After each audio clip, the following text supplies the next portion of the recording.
बिस्मिल्लाहिर्रहमानिर्रहीम। अस्सलाम वालेकुम डियर स्टूडेंट्स।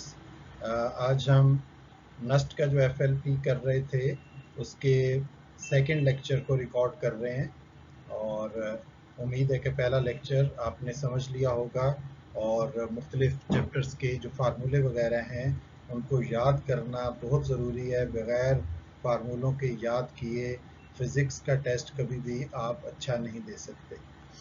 तो चलें हम ये भी सेकंड एफएलपी का जो हिस्सा है उसको रिकॉर्ड करते हैं क्वेश्चन नंबर 21 से।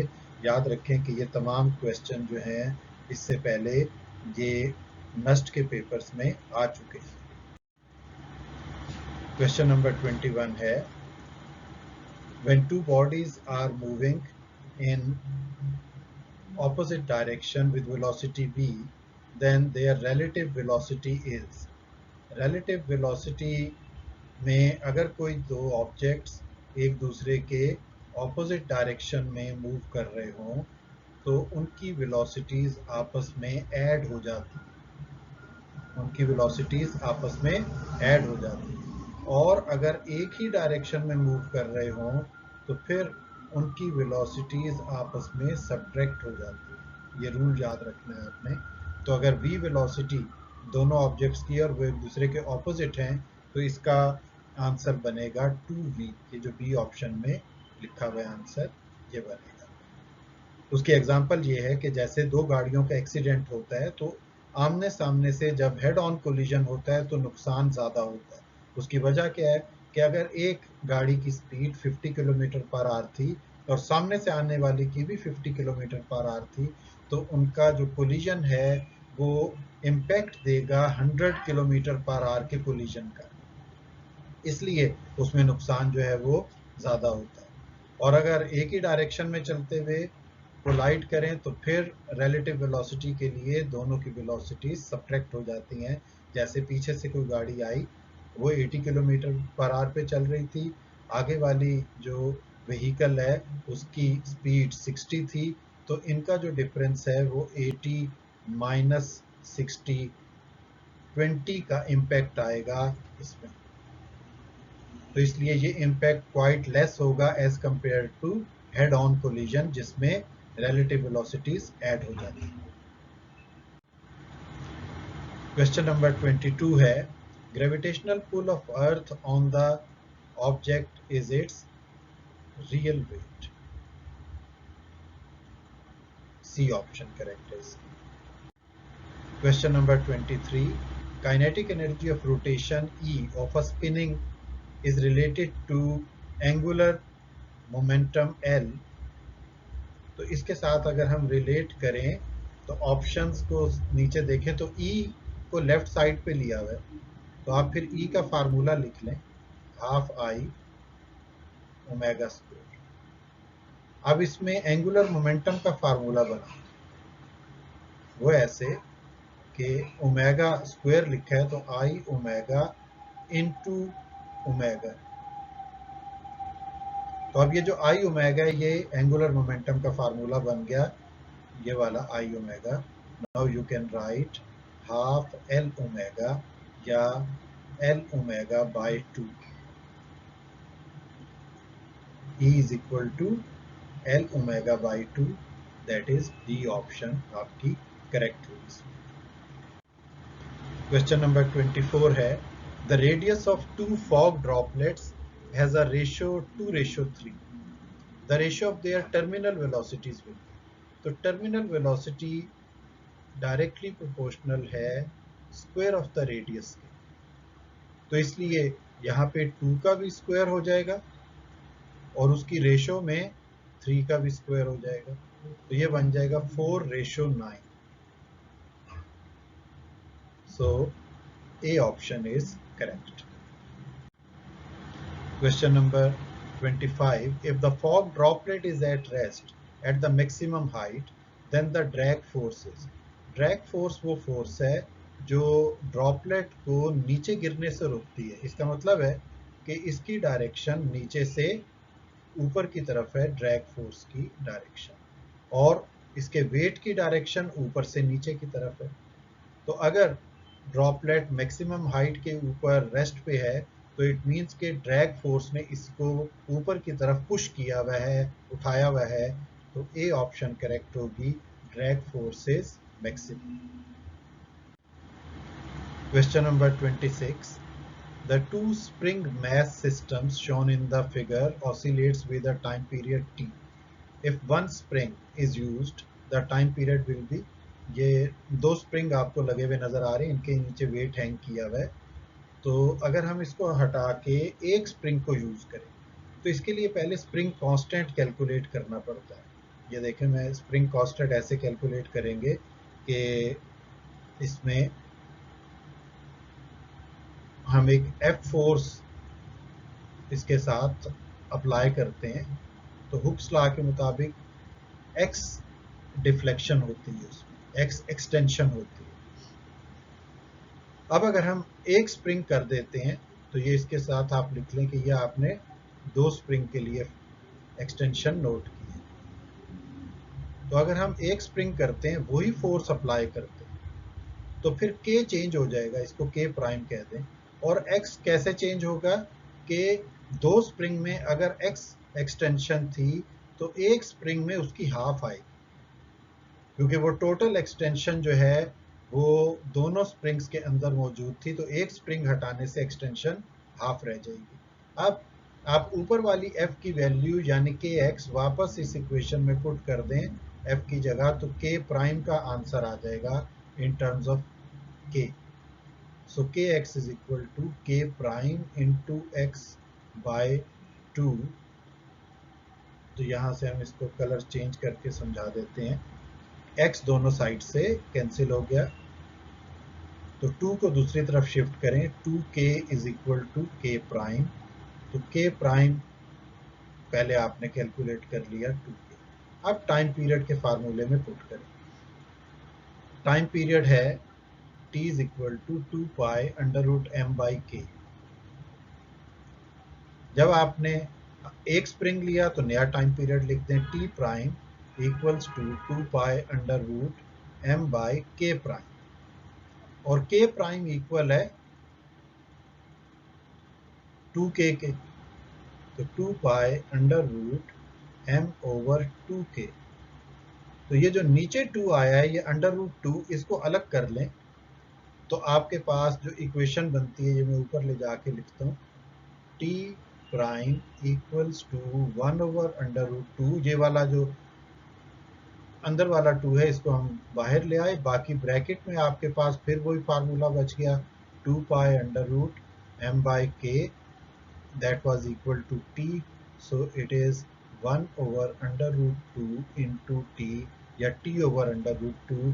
so a ऑप्शन इसकी करेक्ट है। इसको हमने कैसे सॉल्व किया, ये सारी डेरिवेशन यहाँ पे आपके सामने हमने सॉल्व करके लिख दी। Question number 27. A sound source is moving towards stationary listener with 1/10 of the speed of sound. The ratio of apparent to real frequency is apparent to real frequency. A sound source is moving towards stationary listener. इसके लिए apparent frequency का formula है f prime equals to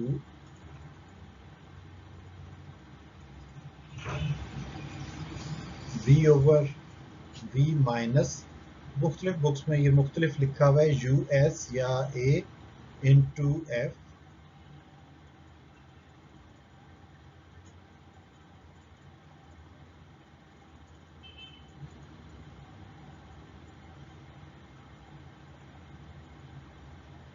तो US की value यहाँ पे given है,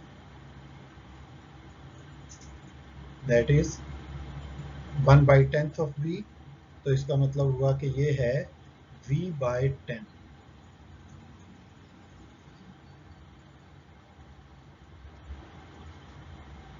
into F. तो v माइनस v बाई 10 हुआ 9v by 10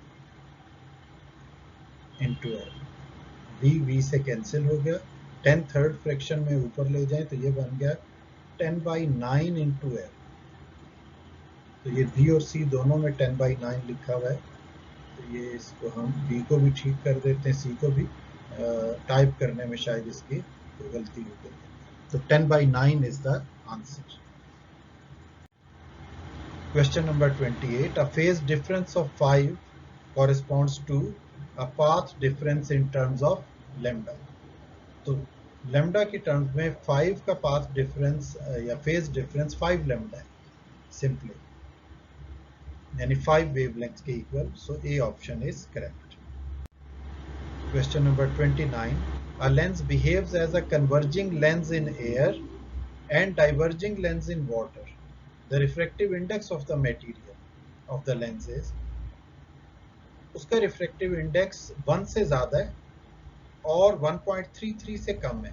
it mean C option है बिटवीन यूनिटी एंड 1.33। ये एक फैक्ट है कि जब किसी मटेरियल का रिफ्रैक्टिव इंडेक्स 1 से ज्यादा होगा तो अपने से लेस रिफ्रैक्टिव इंडेक्स में जाके कन्वर्जेंस करेगा और ज्यादा वाले में जाके डाइवर्जेंस करेगा। तो ये रूल आपने याद रखना है कि अपने से कम रिफ्रैक्टिव इंडेक्स में वो मटेरियल कन्वर्जिंग हो जाएगा और अपने से ज़्यादा मटेरियल वाले रिफ्रैक्टिव इंडेक्स में वो जाके डाइवर्जिंग हो जाएगा। So C option is correct. Question number 30. For a diatomic gas CV is 5R/2, therefore gamma for this gas. तो पहले इसमें आपको CP कैलकुलेट करनी पड़ेगी। तो CP की वैल्यू देखें, इस तरह हम कैलकुलेट करते हैं, CP minus CV is equal to R। ये फार्मूला हमें पता है। CV की वैल्यू गिवन है, वो पुट कर दें, 5R/2 इक्वल्स टू R और CP equals to R plus 5R/2। इनका जब आप एलसीएम लेंगे, 2 एलसीएम आया तो 2R plus 5R equals to 7R/2। ये आंसर आ गया CP का। तो अब आप गैमा का आंसर निकाल लें, यहाँ गैमा कैलकुलेट कर लेते हैं, CP ओवर C। दोनों आंसर आ चुके हैं। CP का भी आंसर आपके पास मौजूद है, CV तो गिवन थी। CP is 7R/2, CV is 5R/2। R/2 से कैंसिल, तो इसका आंसर आ जाएगा 7/5। C option is correct. Question number 31. There are 3 resistors of value 10, 20, 30 ohm connected in series. तो सीरीज में कनेक्ट कर दें अगर हम रेजिस्टर्स को, तो इनके ऊपर करंट सेम होती है। ये रूल याद रखना है। वोल्टेज डिफरेंट होती है, पोटेंशियल डिफरेंस चेंज होगा लेकिन इन रेजिस्टेंस के ऊपर करंट सेम रहेगी। Temperature of which resistor will be maximum. Temperature का पूछा, ना करंट का पूछा ना वोल्टेज का। अब टेम्परेचर का ताल्लुक है करंट के साथ, तो चूंकि इनमें करंट सेम है सब में, इसलिए इन पे टेम्परेचर भी सेम होगा। D option is correct. Question number 32. The electrical analog of mass. Electrical analogy देखनी है हमने मैस की। इलेक्ट्रिसिटी में आके मैस की जगह क्या लेता है। कल भी इस तरह का क्वेश्चन हमने सॉल्व किया, तो वो है इंडक्टेंस, जो अपोज करती है अपने सर्किट की स्टेट को चेंज होने से। तो इंडक्टेंस जो है, इसका बिहेवियर बिल्कुल इलेक्ट्रिसिटी के सर्किट में ऐसे ही है जैसे मैकेनिक्स में मैस का बिहेवियर फोर्स के साथ होता है। Question number 33. The value of least distance vision for normal eye. बहुत आसान सा क्वेश्चन, 25 सेंटीमीटर। क्वेश्चन नंबर 34 है, in normal adjustment of compound microscope the eyepiece is position so that final image is formed at. ये याद रखें, ये compound microscope है। अगर टेलीस्कोप हो तो उसमें इन्फिनिटी पे बनता है इमेज, जबकि नॉर्मल एडजस्टमेंट के अंदर कंपाउंड माइक्रोस्कोप में आपका फाइनल इमेज 25 सेंटीमीटर यानी नियर पॉइंट पे बनता है। So our D option is correct option. Question number 35. A body is having weight 20 Newton. When the elevator is descended with a 0.1 meter per second square, then the value of tension T is अब इसके लिए formula आपको याद होना चाहिए। Apparent wait का formula है mg plus ma ऊपर जाते हुए और mg माइनस ma नीचे आते हुए। तो ये डिसेंड कर रही है, नीचे आ रही है, तो mg माइनस ma।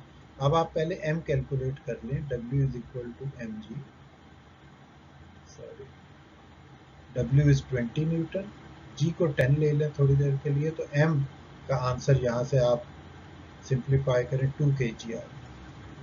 तो यहाँ आप पुट कर दें इसमें 2 इंटू 10 माइनस 2 इंटू 0.1, तो 20 minus 0.2, 20 minus 0.2, 19.8. B option is correct. Question number 36. The resistance of a piece of wire is 12 ohm. It is bent to form an equilateral triangle. What is the equivalent resistance between any two corners of triangle? तो सारी जो resistance है उसको हमने equivalent triangle में convert कर दिया। अब सारी साइड सेम है, तो इसलिए 12 को 3 पे डिवाइड कर दें, यानी 4 ओम हर साइड की रेजिस्टेंस इसकी रहेगी। Question number 37. A resistor has green, red and brown lines marked on it from left to right. What will be its resistance? तो रूल आपको याद रखना है, इसमें नंबर्स आपको याद रखने चाहिए। B, D, Roy, Great, Greaton, Very, Good, Y. 0, 1, 2, 3, 4, 5, 6, 7, 8, 9। अब रूल ये है कि पहले दोनों कलर्स के नंबर डालने। पहला कलर है ग्रीन, ग्रीन का कलर है 5, तो पहले हम लिख लेते हैं 5। दूसरा कलर है रेड, रेड का नंबर है 2, फिर हम लिख लेते हैं 2। और तीसरे कलर के इक्वल 0 डालने हैं, तो तीसरा कलर है brown, brown is equal to 1। ये black, brown, red, orange, yellow, green, blue, ऐसे चलता है। तो ब्राउन 1 है तो 1 0 डाल दें, तो 520 ohm. It means C option is correct. Question number 38. A wire of resistance R, length L and area A is stretched to 3 times of its original length. यानी एक वायर को खींच के 3 गुना कर दिया, तो अब उससे क्या होगा फर्क कि उसका एरिया भी कम हो जाएगा। तो हम उसको यूं लिखते हैं कि रो L बाई A रेजिस्टेंस इसके इक्वल है। तो लेंथ आपने 3 टाइम्स बढ़ा दी और एरिया 3 टाइम्स लेस हो जाएगा, A बाई 3। तो नई रेजिस्टेंस R प्राइम क्या होगा, 3 थर्ड फ्रैक्शन से ऊपर चला जाएगा, तो 3 3 जा 9 रो L बाई A, और रो L बाई A R के इक्वल था, तो 9R। डी ऑप्शन आपकी करेक्ट है कि अब उसकी रेजिस्टेंस 9 टाइम्स बढ़ चुकी है। लेंथ 3 टाइम्स बढ़ेगी तो एरिया 3 टाइम्स उसका कम हो जाएगा। Question number 39. A wire has a resistance of 12 ohm. It is bent into form a circle. पहले उन्होंने इक्विलैटरल ट्रायंगल बनाई थी और अभी सर्कल बना दिया है उसी रेजिस्टेंस का। तो वो डायमीटर के एक तरफ कितनी रेजिस्टेंस है, दूसरी तरफ या किसी भी तरफ डायमीटर खींच लें तो वो हाफ हाफ हो जाएगी, 6 ओम। सिंपल सा आंसर। क्वेश्चन नंबर 40 है, the smallest resistance is obtained by connecting 50 resistances of 1 by 4 ohm each. तो स्मॉलेस्ट रेजिस्टेंस हम हासिल करते हैं कैसे कि उनको हम ऐड करते हैं पैरेलल। तो जब यहाँ पे हम इनको पैरेलल में ऐड करेंगे तो 1 over R is equal to 1 over R1 plus 1 over R2 plus 1 over R3, ये वाला फार्मूला आप अप्लाई करेंगे अप टू R50 तक आप इसको लेके जाएंगे और सबकी वैल्यू सेम है। वो क्या है, 1/4। तो 1/1/4 प्लस 1/1/4 प्लस 1/1/4 50 टाइम्स आप लिखेंगे तो ये आप देखें कि ये आंसर क्या बन जाएगा 1/r इक्वल्स टू ये जो 4/3 फ्रैक्शन में आया हुआ है ये फर्स्ट फ्रैक्शन में ऊपर चला जाएगा तो ये हो जाएगा 4 + 4 + 4 50 टाइम्स 4 + 4 + 4 50 टाइम्स तो इट मीन्स कि आपके पास 1/r का आंसर आएगा 4 को 50 टाइम्स ऐड करें दैट बिकम्स 200 और r का आंसर आएगा इन्वर्ट करके 1/200 ohms so our C option is correct 1/200 ohms तो उम्मीद है आपको ये लेक्चर जो हैं वो समझ आ रहे होंगे और इनसे आपकी खूब तैयारी हो रही होगी इजाज़त दें अल्लाह हाफिज़